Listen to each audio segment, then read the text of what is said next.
Good morning all of you. आज हम पढ़ेंगे माल्थस के जनसंख्या सिद्धांत की आलोचना। जो हमारा टॉपिक बचता था माल्थस की जो जनसंख्या सिद्धांत है उसमें।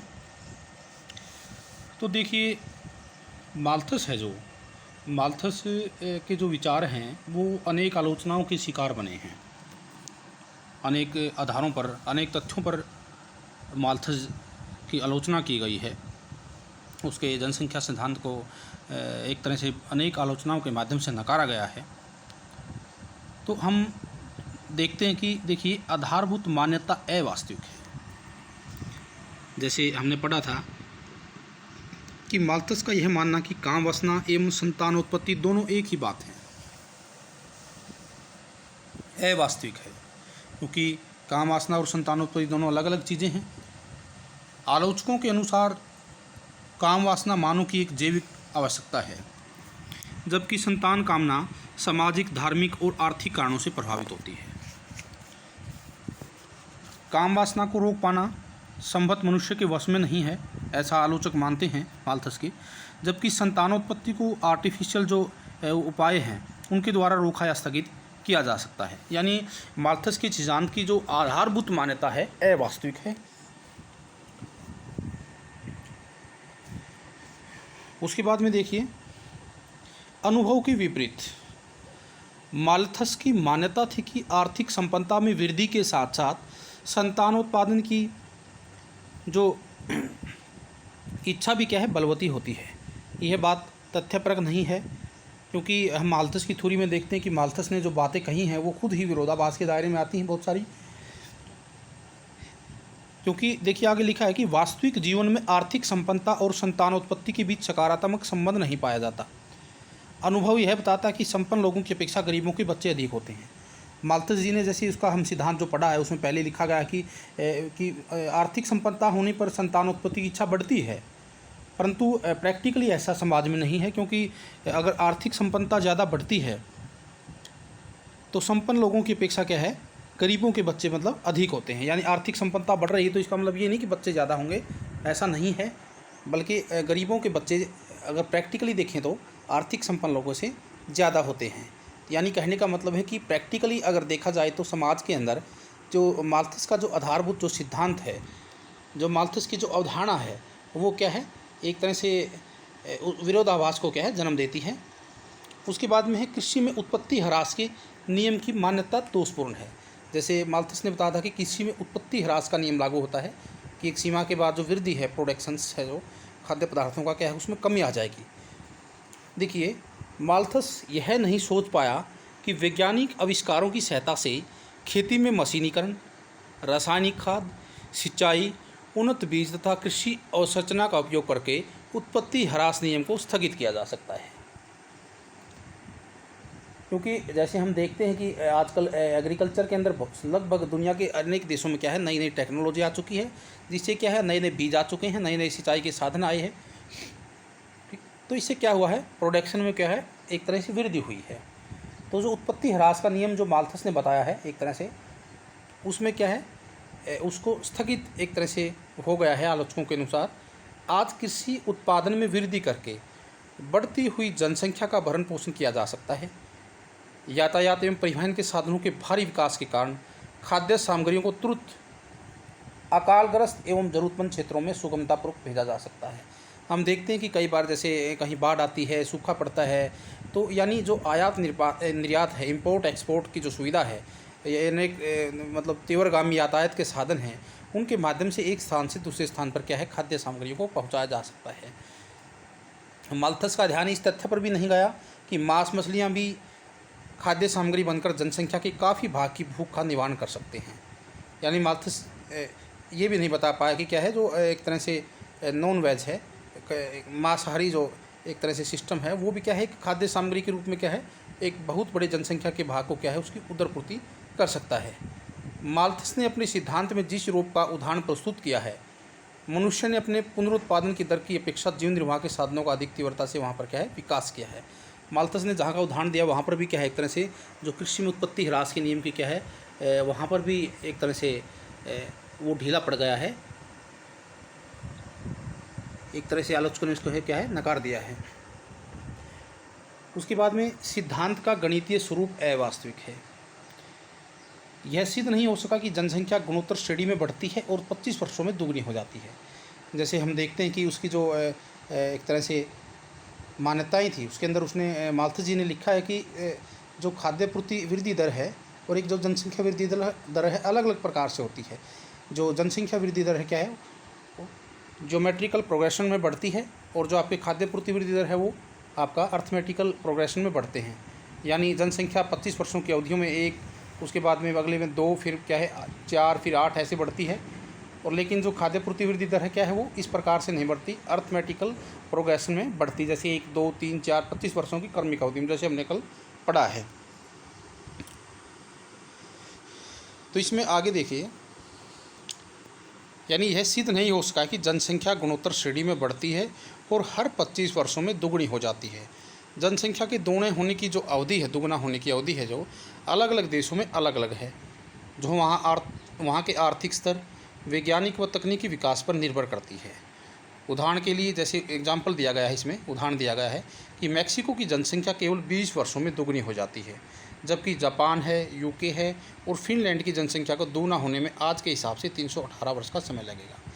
कहने का मतलब है कि जनसंख्या वृद्धि जो माल्थस ने जो सुझाया है, जो फार्मूला, किसी भी देश में उस प्रकार से मतलब एक तरह से नहीं हो पाती। वो किसी भी देश की एक तरह से अलग अलग जो वहाँ की राज्य सरकार की जो नीतियाँ हैं या देश जो केंद्र सरकार की नीतियाँ हैं, या अलग अलग स्टेप्स के ऊपर क्या है निर्भर करता है, अलग अलग देशों की जो प्लानिंग है उनके ऊपर डिपेंड करता है। आलोचकों के अनुसार माल्थस का ये भी जो पॉइंट्स है जनसंख्या वृद्धि दर, ये भी क्या है एक तरह से कटकने में खड़ा है और सत्य से क्या है आलोचकों के अनुसार परे है। और खाद्यान्न वृद्धि का भी कोई क्या है गणितात्मक स्वरूप क्या है नज़र नहीं आता। ये क्या है अलग अलग प्रकार से होता है। केवल अति जनसंख्या ही प्राकृतिक आपदाओं का कारण नहीं है। जैसे माल्थस की है अवधारणा भी सत्य से परे बताई गई है कि अति जनसंख्या यानी बहुत ज़्यादा जनसंख्या की स्थिति उत्पन्न होते ही किसी भी प्रदेश के अंदर, किसी भी देश में अकाल, बाढ़, दुर्भिक्ष, बीमारियां व युद्ध आदि प्राकृतिक अवरोध कार्यशील हो जाते हैं। जैसे हमने माल्थस के जनसंख्या सिद्धांत में पहले पढ़ा है कि प्रकृति खुद ही क्या है क्रियाशील हो जाती है। तो यानी दो उसने तरीके बताए थे किसी भी प्रदेश की जनसंख्या का कंट्रोल में करने के लिए। एक प्राकृतिक अवरोध बताए थे, एक आर्टिफिशियल अवरोध बताए थे। तो जो उसके प्राकृतिक अवरोध हैं वो भी क्या है कटघरे में खड़े हो जाते हैं। माल्थस के द्वारा बताए गए जो प्राकृतिक अवरोध हैं, देखिए आगे क्या लिखा गया है। आलोचकों का मत है कि प्राकृतिक आपदाएं वहाँ भी आती हैं जहाँ जनसंख्या न्यून है अथवा स्थिर है। कहने का मतलब है आलोचकों का कि प्राकृतिक आपदाएं कहीं भी आ सकती, जहाँ जनसंख्या नहीं रहती वहाँ भी आती हैं ये। इसलिए उनका ये जो तथ्य है ये वास्तविकता से परे है।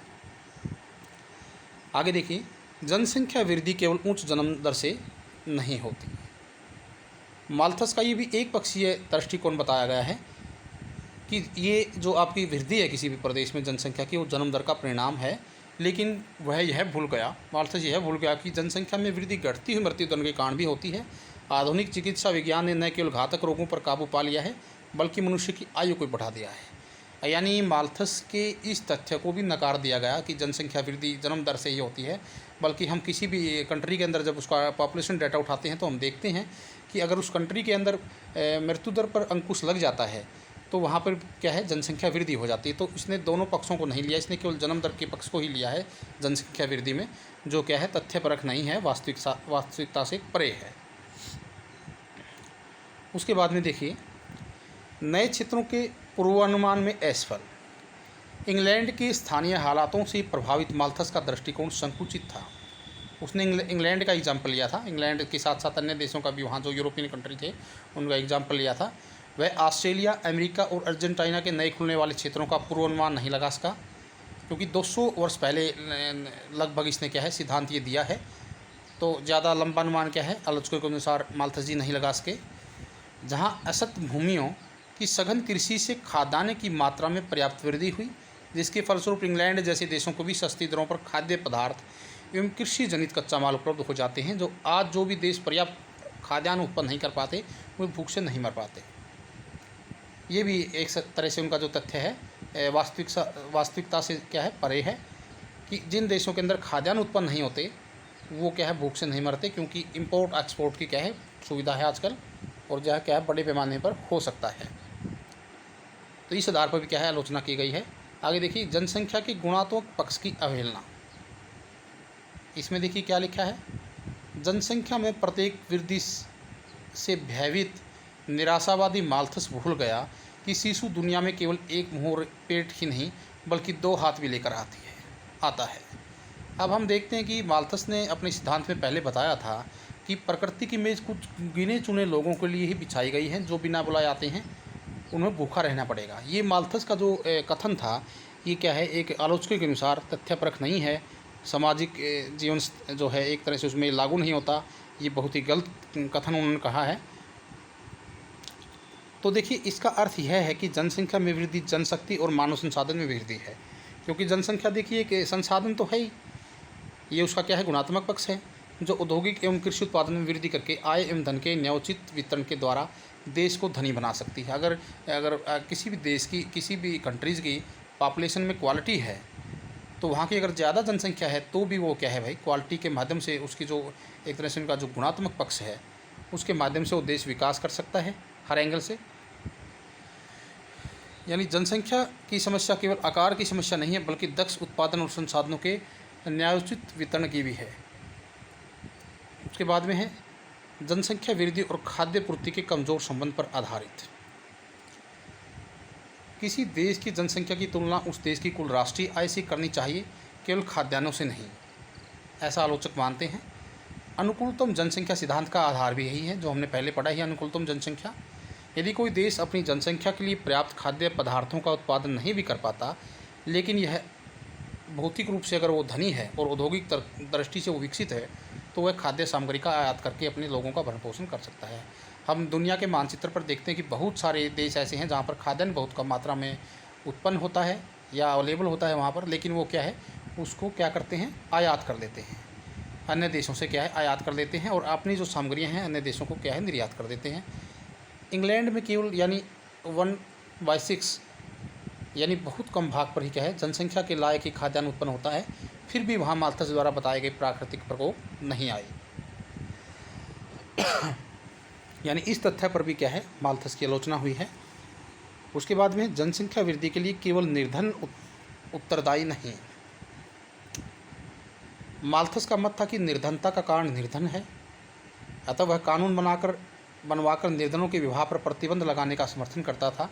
परंतु अधिक जनसंख्या का होना केवल निर्धनता के कारण नहीं है, बल्कि धन के असमान वितरण और सरकार की नीतियों का भी परिणाम है। यानी इस प्रकार की कंडीशंस किसी कंट्री में पैदा होती है तो उसके लिए क्या है, सरकारें भी जिम्मेवार होती हैं, सरकार की पॉलिसियाँ भी जिम्मेवार होती हैं।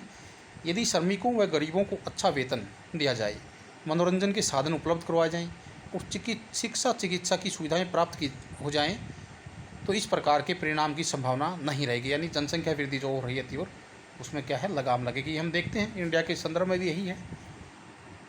आगे देखिए,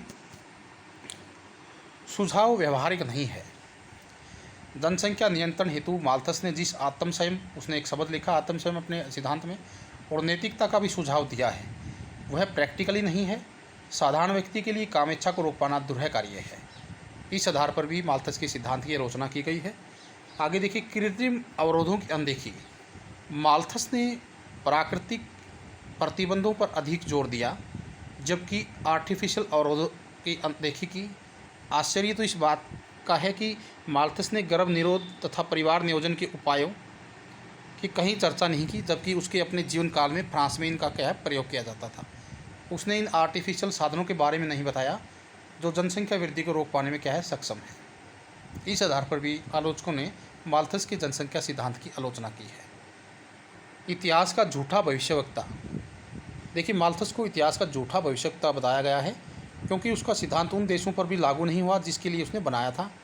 पश्चिम विकसित राष्ट्र हैं जो यूरोप के, विशेष तौर से माल्थस के भय तथा निराशावाद पर उन्होंने काबू पा लिया है। जन्म दर में कमी, जीवन निर्वाह साधनों में पर्याप्तता, कृषि एवं औद्योगिक उत्पादन द्वारा उसकी भविष्यवाणी को गलत सिद्ध किया जा चुका है। ये देश कृत्रिम अवरोधों के माध्यम से जनसंख्या वृद्धि को रोक पाने में असमर्थ रहेंगे, ऐसा माल्थस मानता था, जिसके क्या है, विपरीत कार्य हुआ है। लेकिन फिर भी इतनी आलोचनाओं के बावजूद भी माल्थस का जो सिद्धांत है उसके व्यवहारिक पक्ष के बारे में भी अनेक भूगोलवेताओं ने, अनेक जनसंख्याविदों ने लिखा है, जिसको हम थोड़ा सा भी एक बार पढ़ लेते हैं। देखिए,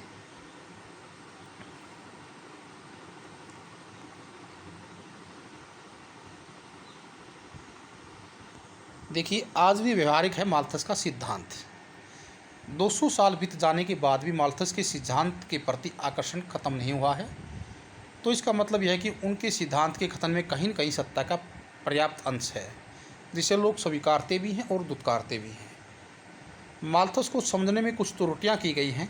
जिस आदमी ने संवेदनशील होकर विश्व को सजग किया, उसे ही मानव जाति का शत्रु करार दिया गया। जैसे गॉडविन ऑस्टिन लिखते हैं अपने स्टोरी में कि ये काला भयानक राक्षस मानव जाति की आशाओं का गला घोटने के लिए तैयार है। यानी इस प्रकार के जो एक तरह से इतने जो सेंसिटिव जो मनुष्य था, जिसने संवेदनशील होकर विश्व को सजग किया, उसे ही मानव जाति का शत्रु करार दिया गया। जिन देशों में माल्थस का सिद्धांत लागू नहीं हुआ बताया जाता, वास्तव में इस सिद्धांत के औजार उन देशों के जीवन के अंग बने हुए हैं। कि माल्थस ने वहाँ पर पहले ही बहुत आगाह कर दिया था, तो वहाँ की जो पॉलिसियाँ बनी हैं, एक तरह से कहीं न कहीं उनका जो एक तरह से जो थ्योरी थी, कहीं न कहीं उसका अंश उनकी पॉलिसियों में ज़रूर रहा है, जिसके कारण क्या है, वहाँ पर इस प्रकार की स्थिति 200 वर्षों बाद पैदा नहीं हुई। यह माल्थस के सिद्धांत की दृढ़ता है कि आज पूरे विश्व में जनसंख्या नियंत्रण के उपाय किए जाने लगे हैं। मार्शल के अनुसार, यद्यपि माल्थस के तर्क भावी परिवर्तनों का अनुमान नहीं कर पाने के कारण पुराने पड़ गए हैं, परंतु वे आज भी बड़े परिणाम में सत्य हैं। सेमुलन कहता है, सेमुलेंस के अनुसार माल्थस का प्रतिवेदन प्रत्यक्ष रूप से उत्पत्ति ह्रास के नियम पर आधारित है, और उसमें आज भी सच्चाई है कि जिन देशों में प्रोडक्शन हो रहा है, कहीं न कहीं एक निश्चित सीमा के बाद में क्या है, उसमें कमी होनी शुरू हो जाती है, ऐसा भी मानते हैं। भारत, चाइना और विश्व के 2/3 देशों में जहाँ जनसंख्या और खाद्यपूर्ति में संतुलन एक महत्वपूर्ण समस्या है। जनसंख्या का व्यवहार माल्थस के सिद्धांत के बिना नहीं समझा जा सकता। प्रसिद्ध चिंतन और दार्शनिक बर्ट्रैंड रसेल ने व्यक्त किया कि लिखने के समय तक माल्थस का जो निबंध है बहुत ही अधिक सत्य था। यानी 200 साल पहले, लगभग 200 साल पहले माल्थस का जो सिद्धांत है तत्कालीन परिस्थितियों के अनुसार बिल्कुल सही था। वह असभ्य तथा अर्धसभ्य जातियों के निम्न स्तर के लोगों में आज भी सत्य है। यानी जो ट्राइबल्स एरिया हैं, उनके अंदर क्या है, ये आज भी ऐसा बर्ट्रैंड रसेल है जो वो ऐसा मानते हैं। वो क्या है, आज भी इस प्रकार की असभ्य और अर्धसभ्य जातियों में के निम्न स्तर के लोगों में ये क्या है, सत्य है। भूमि सीमित है, संसाधन घट रहे हैं, उत्पत्ति ह्रास के नियम की क्रियाशीलता को लंबे समय तक टाला नहीं जा सकता। माल्थस की अवहेलना करना कठिन है। विचारों की दुनिया में तमाम विरोध और लांछनों के बावजूद, जैसे हम माल्थस पर लगे हमने पढ़े हैं, के बावजूद भी माल्थस अजेय और अविच्छिन्न रूप से क्या है, खड़ा है, क्योंकि उनका सिद्धांत बिना किसी भेदभाव के सभी स्थानों, वर्णों और समुदायों पर लागू होता है। ये इसका व्यवहारिक पक्ष है जो आलोचनाओं के साथ साथ में क्या है, रखा गया है।